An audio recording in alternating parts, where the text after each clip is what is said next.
जितना आप होश से देखेंगे उतने ही विचार गिर जाएंगे, और एक घड़ी ऐसी आएगी कि मन तो होगा लेकिन विचार बिल्कुल नहीं होंगे। और जिस दिन ऐसी स्थिति आ जाती है विचार शून्य मन की, उसी दिन हम मन से भी ऊपर उठ जाते हैं। शरीर के जागरण से शरीर के ऊपर उठता है व्यक्ति, मन के प्रति जागरण से मन से ऊपर उठ जाता है, और तब वहां प्रवेश होता है जो आत्मा है।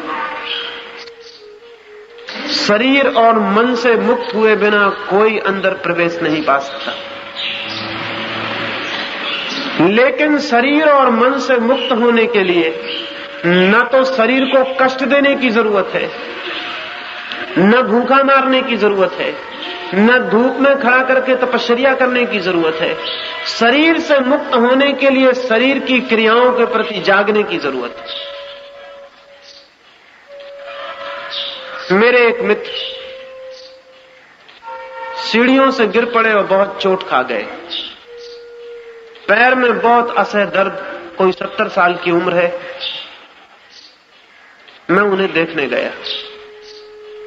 डॉक्टर ने कहा कि 3 महीने तक बिस्तर से हिलना भी नहीं। और वो मित्र बहुत सक्रिय आदमी है। इस 70 साल की उम्र में भी भाग दौड़, चलना फिरना, काम, एक क्षण खाली, एक क्षण व्यर्थ बैठना मुश्किल है, आराम करना कठिन है। 3 महीने उन्हें एक ही सीधा पड़े रहना पड़ेगा। मैं उन्हें देखने गया, वो रोने लगे और कहने लगे इससे तो अच्छा था कि मैं मर जाता। 3 महीने में कैसे पड़ा रहूंगा? 3 महीने बर्दाश्त करना मुश्किल है।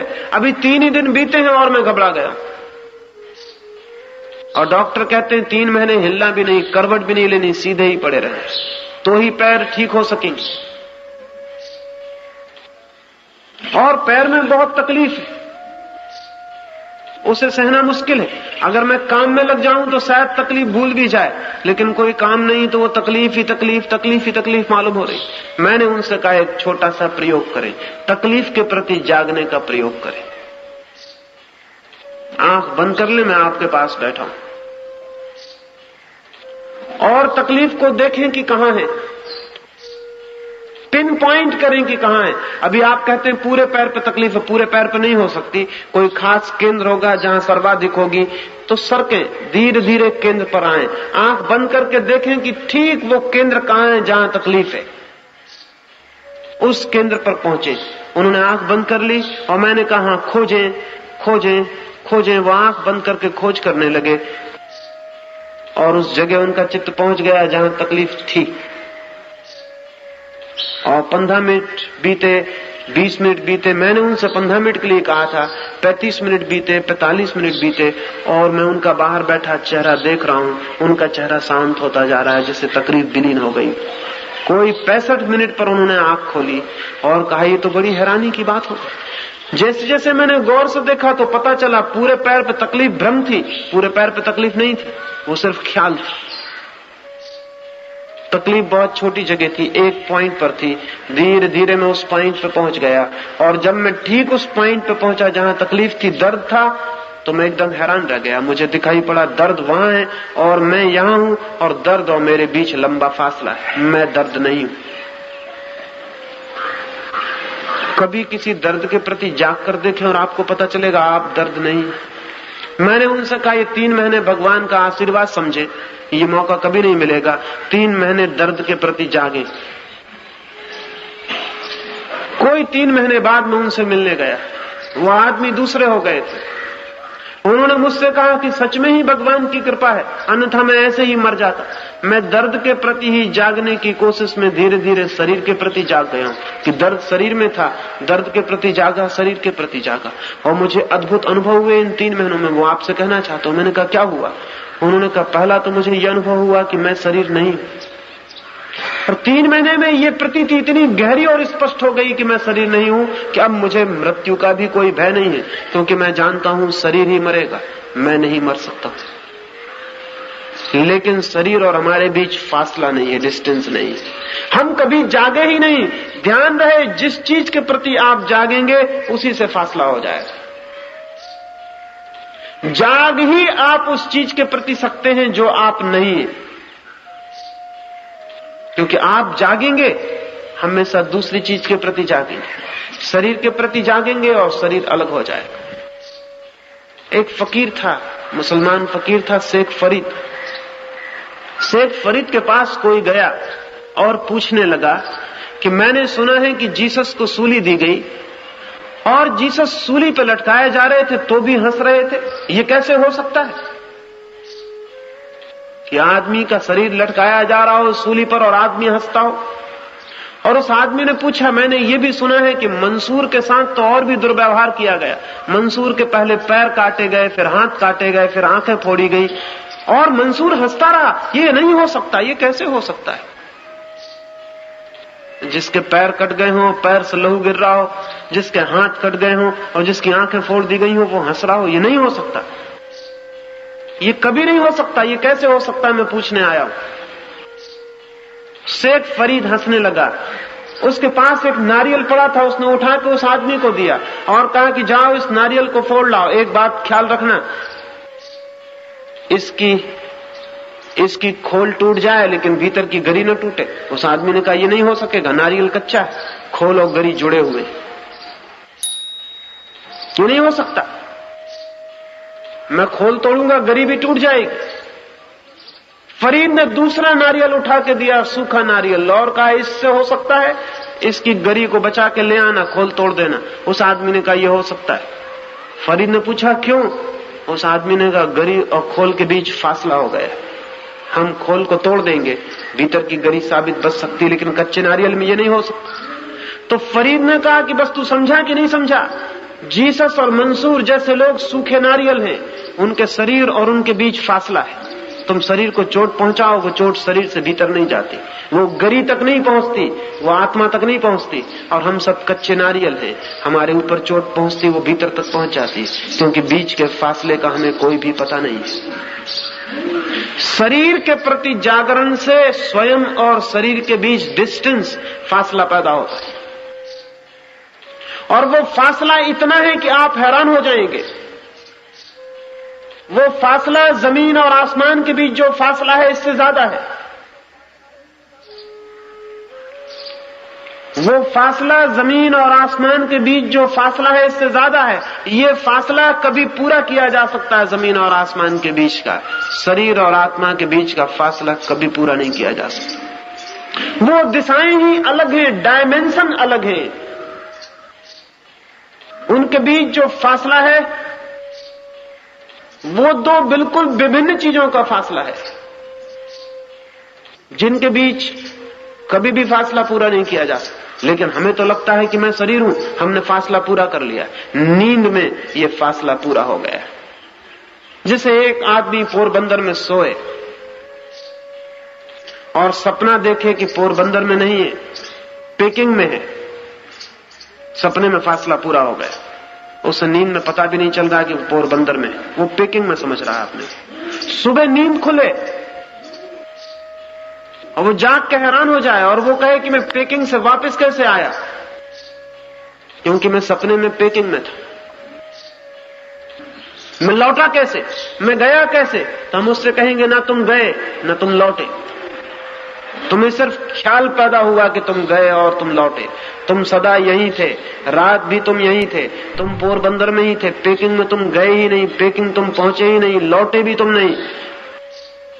पेकिंग में होने का सिर्फ ख्याल था, सिर्फ इल्यूजन था। आदमी की आत्मा शरीर तक कभी पहुंची ही नहीं है और न लौटने का सवाल है।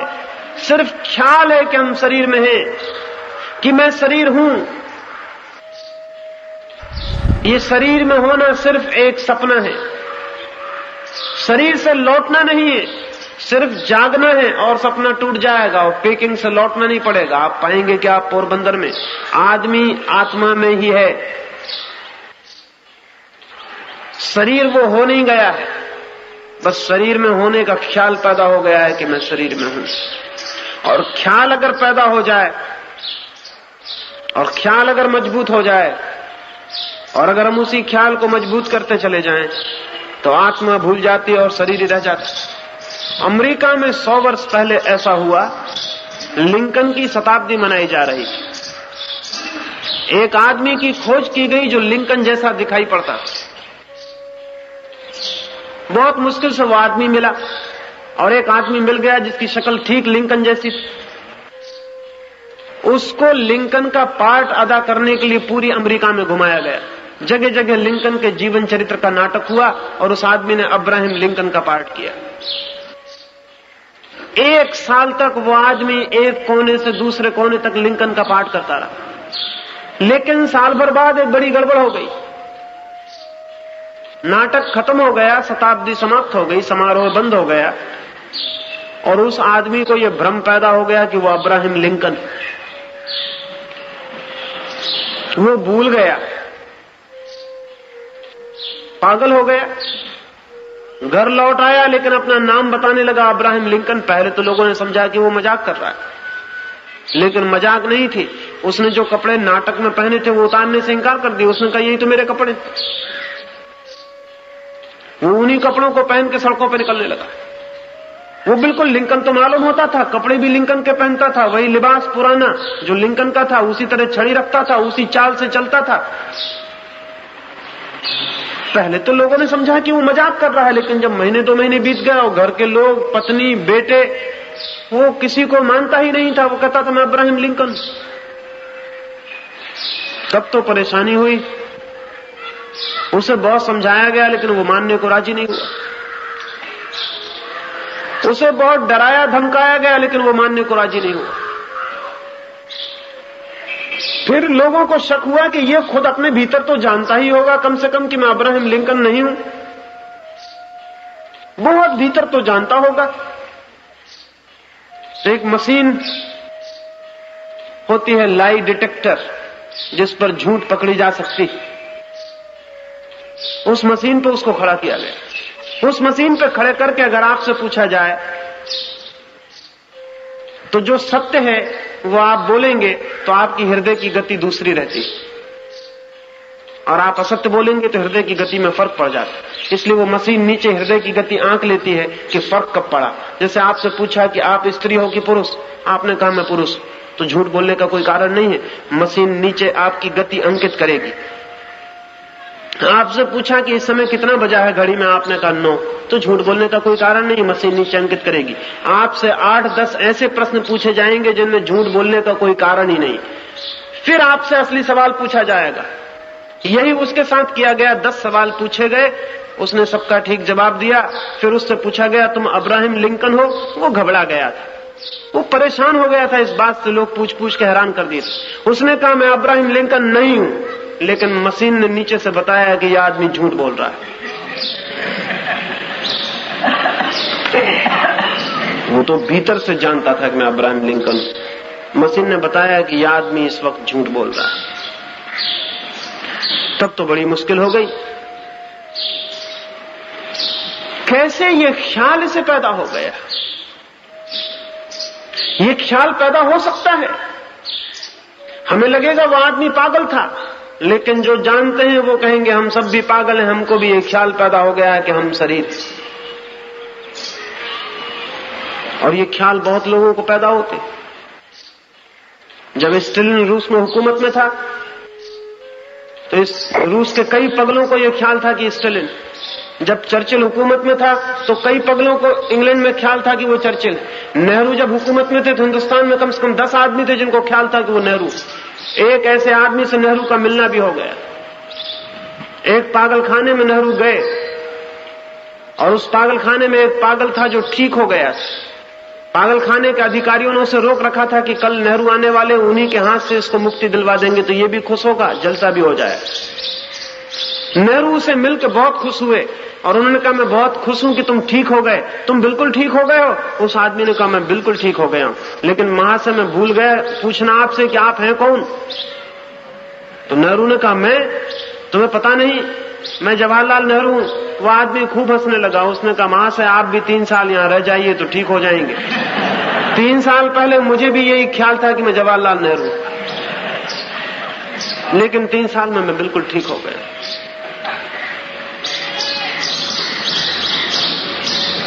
आदमी के भ्रमों की कोई सीमा नहीं। भ्रम तोड़ने का एक ही उपाय है जागरण। और पहला बुनियादी भ्रम है आदमी को कि मैं शरीर हूं। जब तक ये भ्रम बना हुआ है तब तक मैं आत्मा हूं ये नहीं जाना जा सकता। लेकिन कुछ साधु संत सिखाते हैं कि बैठ कर ये विचार करो कि मैं शरीर नहीं हूं, मैं शरीर नहीं हूं। इससे कुछ भी नहीं होगा, क्योंकि जितनी बार आप कहते हो मैं शरीर नहीं हूं, उतने बार ही आप ये बात सिद्ध कर रहे हो कि आप जानते हो कि आप शरीर हो। साधु संत सिखाते हैं कि बैठ के ये जप करो कि मैं शरीर नहीं हूं, मैं शरीर नहीं हूं। लेकिन इस जप का मतलब क्या है? इस जप का मतलब यह है कि आप मानते हो कि आप शरीर हो और उस मान्यता को तोड़ने के लिए उल्टी मान्यता पैदा कर रहे हो। अगर एक पुरुष बैठ के एक कोने में कहे कि मैं पुरुष हूं, मैं पुरुष हूं, तो हमें शक होगा कि इस आदमी को दिमाग में गड़बड़ है, क्योंकि अगर ये पुरुष है तो दोहराता क्यों है? अगर आपको पता चल गया है कि आप शरीर नहीं है तो आपको दोहराने की जरूरत नहीं है। दोहराने से पता नहीं चल जाएगा, दोहराने से सिर्फ आप एक नया भ्रम पैदा कर रहे हो। पुराना भ्रम कायम है और नया भ्रम पैदा कर रहे हो। नहीं, दोहराना नहीं है, शरीर के प्रति जागना है। जागने से ये पता चल जाएगा कि मैं शरीर नहीं हूं, इसको दोहराना नहीं पड़ेगा। जैसे एक मैंने कहा कि एक आदमी पोरबंदर में सोया है और सपना देखता है कि मैं पेकिंग में हूं, और वो सपने में कहे कि नहीं मैं पेकिंग में नहीं हूं, नहीं मैं पेकिंग में नहीं हूं, नहीं मैं पेकिंग में नहीं हूं, तो भी कोई फर्क नहीं पड़ता। क्योंकि ये कहना कि मैं पेकिंग में नहीं हूं, इस बात को मान लेने से शुरू होता है कि मैं पेकिंग में हूं। इसके कहने की कोई जरूरत नहीं है। हम सिर्फ उसी को निगेट करते हैं, विरोध करते हैं जिसको हम स्वीकार कर लेते हैं। स्वीकृति को ही विदा करना है, अस्वीकृति नहीं पैदा करनी है। और स्वीकृति कैसे विदा होगी? स्वीकृति जागने से विदा होगी, क्योंकि स्वीकृति निद्रा से पैदा हुई। हम सोए हुए हैं इसलिए लगता है कि हम शरीर हैं, हम जाग जाएंगे लगेगा कि हम शरीर नहीं है। इसलिए पहला स्मरण है शरीर की क्रियाओं के प्रति, दूसरा स्मरण है मन के विचारों के प्रति। और जैसे ही मन के विचारों के प्रति हम जागेंगे वैसे ही विचार खो जाएंगे। विचार भी निद्रा से पैदा होते हैं, और जितनी गहरी निद्रा हो विचार उतने ही सत्य मालूम होते हैं। इसलिए तो नींद में सपना सच मालूम होता है, दिन में आपको उतना सच नहीं मालूम होता, क्योंकि दिन में आप थोड़े जाग गए। आप शराब पी लें और दिन में ही सपना सच मालूम होने लगे, क्योंकि शराब में फिर आप सो गए। अभी अमेरिका में दो नई चीजें चलती हैं, लिसर्जिक एसिड और मेस्कलीन। इन दोनों चीजों को लेने से आदमी दिन में ही जागते ही ऐसे सपने देखने लगता है जिनका कोई हिसाब नहीं। जैसा भांग और गांजे से होता है, वैसे ही ये नए सिंथेटिक ड्रग्स, नई बनाई गई दवाएं हैं जिनको लेने से आदमी अद्भुत आनंद में पहुंच जाता है। जो देखना चाहे वही दिखाई पड़ने लगता है। स्वर्ग देखिए, नरक देखिए, भगवान देखिए, जो भी देखना चाहिए देखिए।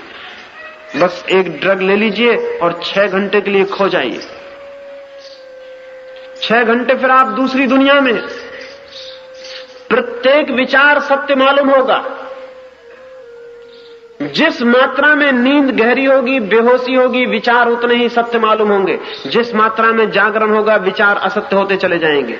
जागरण पूर्ण होगा, विचार शून्य हो जाएंगे। जागे हुए चित्त में कोई विचार नहीं होता। तो दूसरी प्रक्रिया है साक्षी की मन के प्रति जागना।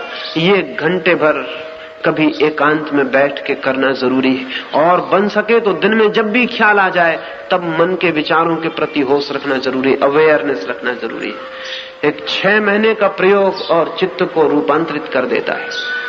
ये 2 जागरण आपको करने हैं, तीसरा जागरण अपने आप आता है। जो आदमी शरीर के प्रति और मन के प्रति जाग जाता है, और जिस आदमी को यह अनुभव हो जाता है कि मैं शरीर नहीं हूं, और जिसको यह अनुभव हो जाता है कि मन के विचार शांत हो गए, उसको तीसरा जागरण अपने आप आता है, वो है आत्म जागरण। शरीर के प्रति जागना पड़ता, मन के प्रति जागना पड़ता, आत्म जागरण अपने आप आता है। 2 जागरण हमें करने पड़ते हैं, तीसरा जागरण अपने से उपलब्ध होता है। ये 2 जागरण जहां पूरे हो जाते हैं, तीसरा जागरण प्रकट हो जाता है। जैसे कोई आदमी छत पर खड़ा हो और कूदना चाहे छत से तो कूदेगा, कूदने के बाद अगर वो हमसे पूछे कि अब मैं जमीन पर पहुंचने के लिए और क्या करूं, तो हम उससे कहेंगे अब तुम्हें कुछ भी नहीं करना, अब जमीन तुम्हें खींच लेगी, तुम कूद गए इतना काफी है, अब बाकी काम जमीन करेगी। जमीन में ग्रेविटेशन है, वो तुम्हें खींच लेगा। छत से कूदो मत, तो जमीन का ग्रेविटेशन काम नहीं करेगा, गुरुत्वाकर्षण काम नहीं करेगा। छत से कूद जाओ, फिर तुम्हें कुछ भी नहीं करना है, फिर जमीन खींच लेगी। हम शरीर और मन पर रुके हुए हैं, अटके हुए हैं। वहां से हम कूद जाएं, फिर आत्मा का ग्रेविटेशन है, आत्मा की कशिश है, आत्मा का गुरुत्वाकर्षण है, वो जमीन के गुरुत्वाकर्षण से भी ज्यादा है। बस एक बार हम कूद जाएं शरीर की छत से, फिर आत्मा खींच लेती है।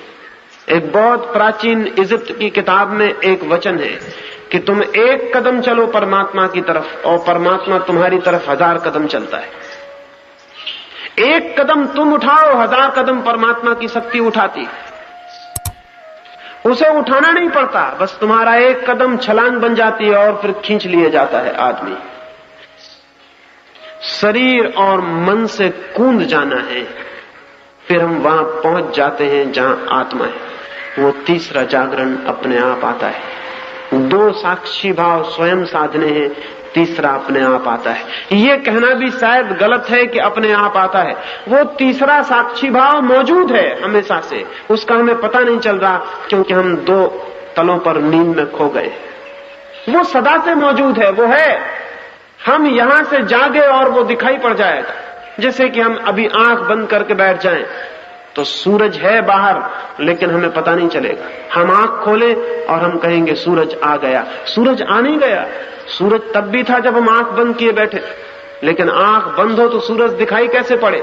हम शरीर के तरफ खोए हुए हैं, इसलिए वो हमें नहीं दिखाई पड़ता जो शरीर के पीछे है। हम शरीर से उठ जाएं और वो हमें दिखाई पड़ जाएगा जो पीछे। जिस दिन बुद्ध को सत्य की उपलब्धि हुई, लोगों ने उनसे पूछा कि तुम्हें क्या मिल गया है, तुम क्यों नाचते हो, क्यों इतने खुश हो रहे हो, तुम्हें मिला क्या है। बुद्ध ने कहा मिला कुछ नहीं, जो सदा से मिला हुआ था उसका ही पता चल गया है। जो सदा से ही मिला हुआ था उसका ही पता चल गया। बुद्ध ने कहा मिला कुछ भी नहीं, कुछ खो जरूर गया है, नींद खो गई है, अज्ञान खो गया है। ज्ञान मिला है ऐसा मैं नहीं कहूंगा, क्योंकि ज्ञान था, मैं नींद में था इसलिए उसका पता नहीं चलता। सत्य है हमारे पास, उसे खोजने कहीं जाना नहीं है, सिर्फ जागना है। एक छोटी सी कहानी और अपनी बात में पूरी कर दूंगा। एक छोटी सी पहाड़ी के पास एक सन्यासी खड़ा हुआ है और 3 व्यक्ति गांव के पहाड़ी के पास घूमते हुए निकल रहे हैं। उन तीनों को ख्याल उठा कि सूरज की चमकती रोशनी में ये सन्यासी वहां क्या कर रहा है। एक ने कहा कि कभी कभी ऐसा होता है उसकी गाय खो जाती है और वो अपनी गाय को खोजने पहाड़ पर जाता है। वहां से ऊंचाई पर खड़े होकर देखता है कि गाय कहां है। लेकिन दूसरे व्यक्ति ने कहा मित्र, जो आदमी कुछ खोजता है वो आंख खोल के खड़ा होता है, वो सन्यासी आंख बंद किए हुए खड़ा है, वो खोज नहीं रहा है। दूसरे मित्र ने कहा कि मैं समझता हूं कभी कभी उसके साथ ही कुछ और लोग भी घूमने आते हैं, वो पीछे रह जाते हैं, तो वो खड़े होकर उनकी प्रतीक्षा करता है। जब वे आ जाते हैं तब पहाड़ से नीचे उतर आता है। लेकिन तीसरे मित्र ने कहा यह भी ठीक मालूम नहीं पड़ता, क्योंकि जो आदमी किसी की प्रतीक्षा करता है वो कभी कभी पीछे लौट कर भी देखता है, वो पीछे लौट कर ही नहीं देख रहा, वो एक ही तरफ सिर किए हुए। तो तीसरे ने कहा मैं ये नहीं मानता कि वो किसी की प्रतीक्षा कर रहा है, ना मैं ये मानता हूं कि वो गाय की खोज कर रहा है, मेरी समझ है कि वो परमात्मा का स्मरण कर रहा है। विवाद तेज हो गया और उन तीनों ने कहा अब इसके सिवाय कोई रास्ता नहीं कि हम चलें और उससे ही पूछ लें कि तुम क्या कर रहे हो।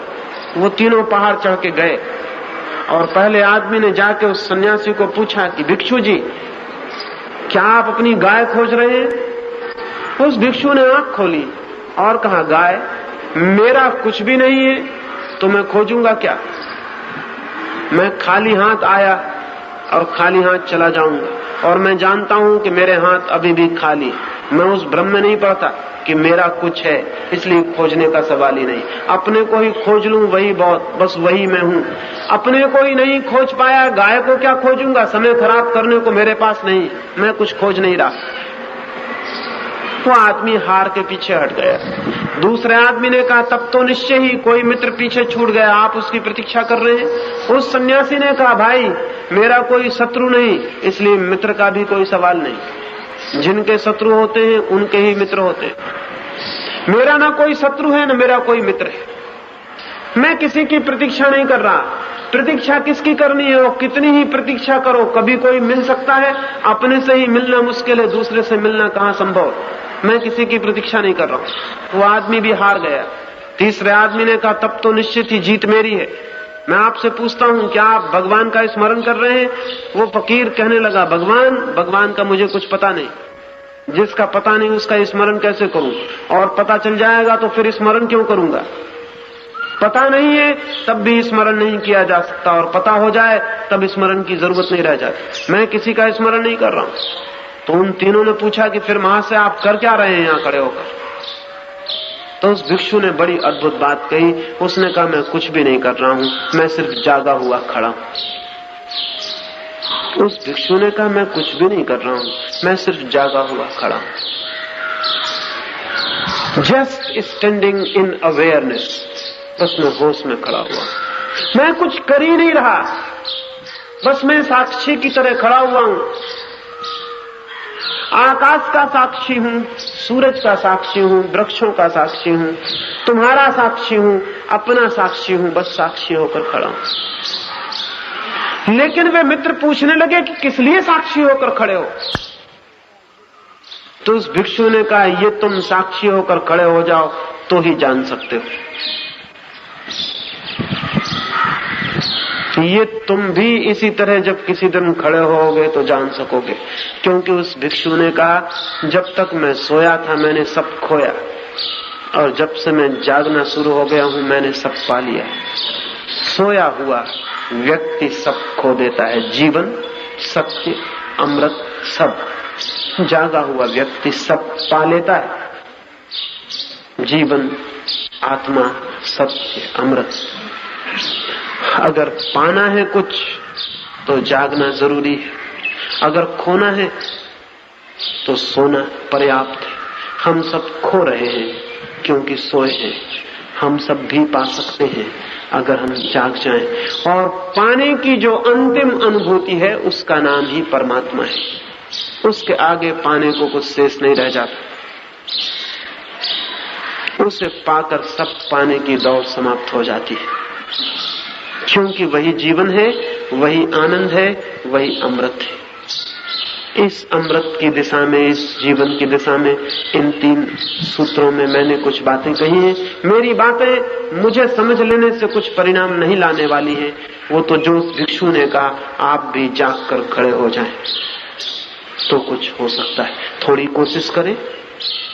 सोने की तो हम 24 घंटे कोशिश करते हैं, कभी घड़ी तो घड़ी जागने की कोशिश करें। और इतना मैं कहता हूं कि जीवन के अंत में वही हाथ आएगा जो जागने में पाया है, जो सोने में कमाया है वो सब व्यर्थ हो जाता है।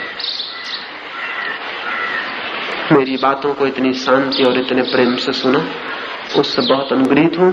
और अंत में सबके भीतर बैठे परमात्मा को प्रणाम करता हूं। मेरे प्रणाम स्वीकार करें।